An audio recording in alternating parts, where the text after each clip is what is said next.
नमस्कार दोस्तों, प्रभा साक्षी पॉडकास्ट में आपका स्वागत है, जहां हम बात करेंगे बिहार चुनाव की राजनीति के एक बेहद दिलचस्प और उलझे हुए पहलू पर। आज हम बात करेंगे प्रशांत किशोर और उनकी पार्टी जन सुराज के बारे में।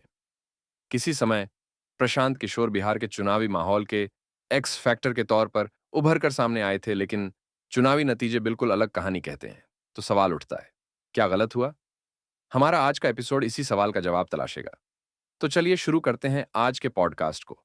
लेकिन उससे पहले अगर आपने हमारे चैनल को सब्सक्राइब नहीं किया है, तो कर लीजिए, ताकि आप ऐसे ही रोचक और जानकारीपूर्ण पॉडकास्ट सुन सकें। प्रशांत किशोर, राजनीति के मास्टर स्ट्रेटेजिस्ट। आप में से बहुत से लोग जानते होंगे कि प्रशांत किशोर का राजनीतिक करियर चुनावी रणनीतिकार के तौर पर शुरू हुआ था। 2014 में नरेंद्र मोदी के प्रधानमंत्री बनने की जीत में उनकी भूमिका थी, तो 2019 में बिहार में महागठबंधन को संभालने में भी उनकी अहम भूमिका थी। प्रशांत किशोर की पहचान एक राजनीतिक चाणक्य के रूप में बन गई थी। लेकिन क्या हुआ कि जब उन्होंने अपनी जन सुराज पार्टी बनाई, तो बिहार में चुनावी सफलता की लकीर कहीं न दिखाई दी। हम इस सवाल पर विस्तार से चर्चा करेंगे। जन स्वराज पार्टी, उत्साह और हकीकत। किसी समय पर प्रशांत किशोर की पार्टी जन स्वराज को बिहार के चुनाव में एक नई क्रांति की तरह पेश किया गया था। उन्होंने 3 साल तक बिहार का दौरा किया, गली गली मोहल्ले मोहल्ले में अपनी पार्टी के लिए प्रचार किया। बेरोजगारी, पलायन और उद्योगों की कमी जैसे ज्वलंत मुद्दों पर उनके रोड शो में भारी भीड़ उमड़ी। लेकिन क्या यह भीड़ वोटों में बदल पाई? यहां कुछ मुख्य कारण हैं, जिनकी वजह से जन सुराज का चुनावी सफर उतना सफल नहीं हो पाया जितना उम्मीद की जा रही थी। कारण एक, संगठन रहित महत्वाकांक्षा। पहला और सबसे बड़ा कारण था संगठन का अभाव। बिहार में चुनाव जीतने के लिए सिर्फ उत्साह और होटल सभाओं से काम नहीं चलता। बूथ स्तर तक मजबूत संगठन, जातीय नेटवर्क और स्थानीय कार्यकर्ताओं की एक सशक्त लामबंदी जरूरी होती है। जब हम कहते हैं कि जन सुराज पार्टी एक अद्भुत आंदोलन था, तो यह सही है। लेकिन जब हम बात करते हैं चुनावी गणित की, तो संगठन की मजबूती से बड़ा कोई हथियार नहीं। प्रशांत किशोर ने 3,000 किलोमीटर की पदयात्रा की और बड़ी बड़ी रैलियां की, लेकिन वोटों में बदलने के लिए सही संगठनात्मक ढांचा नहीं था। नतीजा, भारी भीड़ के बावजूद पार्टी अपना खाता भी नहीं खोल पाई।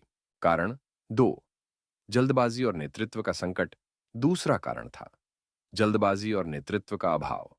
जब कोई पार्टी सिर्फ एक ही व्यक्ति, प्रशांत किशोर पर केंद्रित रहती है, तो जमीनी स्तर पर उसे समस्याओं का सामना करना पड़ता है। किशोर ने अपनी पार्टी के प्रचार का नेतृत्व तो किया, लेकिन क्या मध्यम स्तर के नेताओं का अभाव नहीं खल रहा था? जब लोगों को अपनी पार्टी में एक मजबूत नेतृत्व नहीं मिलता, तो वोटर की निष्ठा अस्थिर हो जाती है। कहीं ना कहीं यह जनता में सवाल खड़ा करता है कि पार्टी का भविष्य क्या होगा।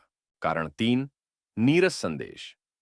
तीसरा कारण था नीरस और दोहराया गया संदेश। प्रशांत किशोर का मुख्य संदेश था, बिहार को एक नए राजनीतिक विकल्प की जरूरत है। शुरुआत में यह काफी दमदार और आकर्षक था, लेकिन जैसे जैसे समय बीता, यह संदेश दोहराव में बदल गया। मतदाता सवाल करने लगे, क्या वाकई जनसुराज के पास कोई ठोस विजन है?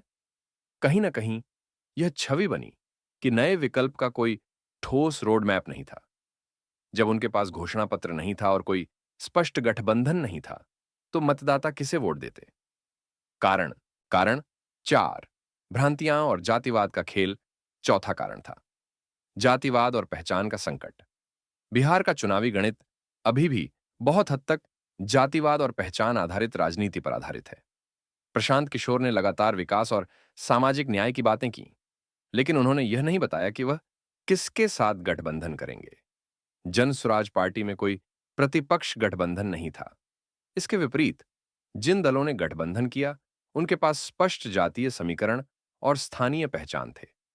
तो क्या जन स्वराज को इन जातीय समीकरणों से जूझना पड़ा? कारण पांच, प्रशांत किशोर ने चुनाव नहीं लड़ा। अंतिम और सबसे महत्वपूर्ण सवाल, प्रशांत किशोर ने चुनाव क्यों नहीं लड़ा? यह सवाल कई बार उठ चुका है। क्या आत्मविश्वास की कमी थी, या फिर राजनीतिक जोखिम से बचने के लिए उन्होंने यह कदम उठाया? यह सवाल न केवल मीडिया में उठे, बल्कि उनके समर्थकों में भी भ्रम पैदा कर गया। अगर आप चुनावी मैदान में नहीं हैं, तो आप अपनी पार्टी के लिए कितने प्रतिबद्ध हैं? दोस्तों, इन सब कारणों से हम समझ सकते हैं कि क्यों जन सुराज के सपने का परिणाम अपेक्षाओं के विपरीत रहा।